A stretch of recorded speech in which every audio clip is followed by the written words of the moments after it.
ببلینا نے حال ہی میں ایک انڈا دیا تھا۔ ببلینا کا گھونسلہ ابھی کچا تھا۔ ببلینا ندی سے پانی پینے چلی جاتی ہے۔ مجھے بہت پیاس لگی تھی، چلو اب میں چلتی ہوں۔ پانی پی کے وہ واپس اپنے انڈے کے پاس چلی جاتی ہے۔ آ کے دیکھتی ہے تو اس کے انڈے سے ایک پیارا سا بچہ باہر آ چکا تھا۔ ببلینا اسے دیکھ کے بہت خوش ہوتی ہے۔ میری جان، یہ کہہ کے اسے گلے سے لگا لیتی ہے اور اسے اپنے منہ سے دانا کھلاتی ہے۔ رات ہو جاتی ہے اور کچھ ہی دیر میں بارش شروع ہو جاتی ہے۔ تیز بارش ہونے کی وجہ سے ببلینا کا گھونسلہ ٹوٹ جاتا ہے اور اس میں پانی بھرنے لگتا ہے، جس وجہ سے ببلینا کو وہاں سے جانا پڑتا ہے۔ ببلینا کبے سے مدد مانگنے اس کے گھر جاتی ہے۔ دروازے کو کھٹکھٹاتی ہے۔ دیکھو بھائی، اس وقت کون آ گیا اتنی بارش میں؟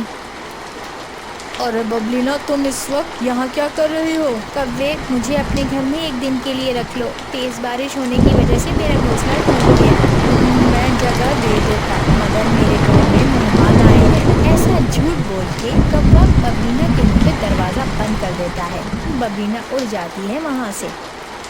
وہ بہت پریشان ہو جاتی ہے اور پھر سے ایک ڈالی پر بیٹھ جاتی ہے اور رونے لگتی ہے۔ اب میں کہاں جاؤں؟ اس وقت میری مدد کون کرے گا؟ ببلینا رو ہی رہی ہوتی ہے کہ اس کے دماغ میں اس کی پرانی دوست کا خیال آتا ہے۔ میں امیتا کے پاس چلی جاتی ہوں، اس کا گھر یہاں سے بہت قریب ہے۔ ببلینا اپنی دوست کے پاس جاتی ہے۔ ارے ببلینا، تم اس وقت اندر تو آ جاؤ، بارش بہت ہو رہی ہے اور یہ پیارا سا بچہ بھیگ رہا ہے۔ میں یہاں رہ سکتی ہوں کچھ دن، میرا گھونسلہ ٹوٹ گیا ہے، اگر آپ کو کوئی اعتراض نہ ہو تو میں یہاں رہ لوں؟ ارے ببلینا، بالکل رہ سکتی ہو، جب تک بارش ختم نہ ہو جائے تم یہاں رہ لو۔ بہت بہت شکریہ آپ کا۔ امیتا، کچھ کھانے کے لیے لاؤ اس کے لیے۔ ابھی میں پکوڑے لائی، میں نے گرما گرم پکوڑے بنائے ہیں، ببلینا تمہیں بہت پسند آئیں گے۔ ہاں ضرور۔ امیتا اور اس کا شوہر ببلینا کی مدد کرتے ہیں اور کچھ دن کے لیے اسے اپنے ہی گھر میں رہنے دیتے ہیں۔ بارش رک جاتی ہے، پھر کچھ دنوں کے بعد ببلینا بھی اپنا ایک پکا مضبوط گھر بنا لیتی ہے۔ اس کہانی سے ہمیں یہ سبق ملتا ہے دوستوں کہ جو دوسروں کی مدد کرتا ہے، اللہ اس سے بہت خوش ہوتا ہے۔ اگر آپ کو ہماری کہانیاں اچھی لگتی ہیں تو لائک، شیئر، سبسکرائب کرنا مت بھولیے گا۔ کسی گاؤں میں ایک بوڑھی چڑیا مٹی کے برتن بنا کے بیچا کرتی تھی۔ اس کے مٹی کے برتن بہت خوبصورت ہوتے تھے، جیسے مٹکا، گلاس، رکابی، سراہی، کنڈالی، ایسے کچھ چیزیں وہ بنا کر بیچا کرتی تھی۔ جنگل کے کافی سارے پرندے اس سے مٹی کے برتن خریدتے تھے، لیکن بہت زیادہ بارگیننگ کرتے تھے۔ اماں، یہ مٹکا کیسا دیا؟ یہ 300 کا۔ 300 روپے؟ نہیں نہیں، 200 دوں گی بس۔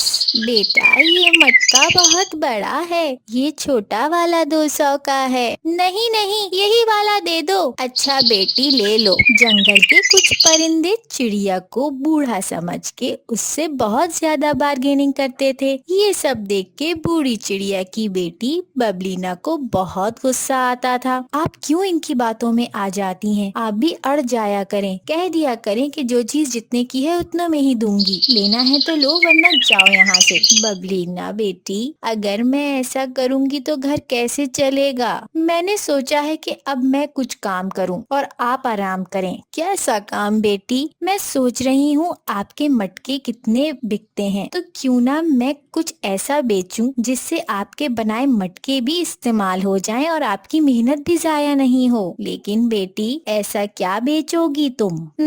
کیوں نہ میں مٹکا بریانی بنا کے ٹھیلے پہ بیچوں، سب کو مٹکا بریانی بہت پسند آئے گی اور ذائقہ بھی اچھا ہوگا اس کا مٹکے میں بن کے۔ ارے واہ بیٹی، یہ کچھ اچھا سوچا ہے تم نے، لیکن بیٹی اس کا آئیڈیا تمہارے پاس کہاں سے آیا؟ کل جب میں اپنی دوست امیتا کے گھر گئی تھی تو اس نے مجھے یہ بریانی کھلائی تھی جو کہ بہت لذیذ تھی۔ بس جیسے ہی میں نے وہ بریانی کھائی، میرے دماغ میں یہ مزیدار سا آئیڈیا آ گیا۔ ارے واہ، کیا بات ہے ببلینا! پھر کیا دوستوں، ببلینا مٹکا بریانی بنانا شروع کرتی ہے اور دیکھتے ہی دیکھتے اسٹال لگا لیتی ہے۔ اس کے ٹھیلے کو دیکھ کے کافی سارے پرندے اٹریکٹ ہوتے ہیں ارے سنو، یہ کیا دے رہی ہو؟ یہ مٹکا بریانی ہے، آپ کھائیں گے تو کھاتے ہی رہ جائیں گے۔ اچھا ایسی بات ہے، لاؤ ایک مٹکا بریانی دو پھر۔ منہ میں بریانی جاتے ہی واقعی یہ بریانی تو لاجواب ہے، مجھے تو بہت پسند آئی، مجھے ایک پارسل کر دو۔ اور دیکھتے ہی دیکھتے کافی سارے پرندے اس سے بریانی خریدنے لگتے ہیں، اور پھر پبلینا کی اچھی خاصی کمائی ہو جاتی ہے جو وہ اپنی ماں کے ہاتھ میں جا کے رکھتی ہے۔ یہ لے ماں، پورے 20,000۔ 20,000! واہ ببلینا، ایک ہی دن میں 20,000! میں تو بہت حیران اور خوش ہوئی تم سے۔ اور پھر اس طرح دونوں کے دن بدل جاتے ہیں۔ اگر آپ لوگوں کو ہماری کہانیاں اچھی لگتی ہیں تو لائک، سبسکرائب، شیئر کرنا مت بھولیے گا۔